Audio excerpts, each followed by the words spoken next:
Ručni aparati koji nisu pod stalnim pritiskom sastoje se od tela aparata, ručice za nošenje, sistema za aktiviranje, creva i mlaznice.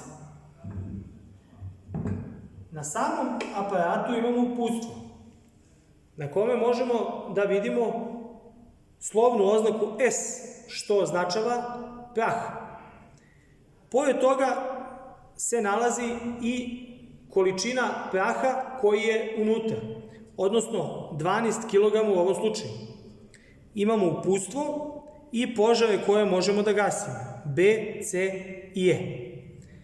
Pored praha koji se nalazi unutra, imamo još i udarnu iglu sa federom, bocu u kojoj se nalazi gas i zaštitu boce koja služi kao i nosač boce.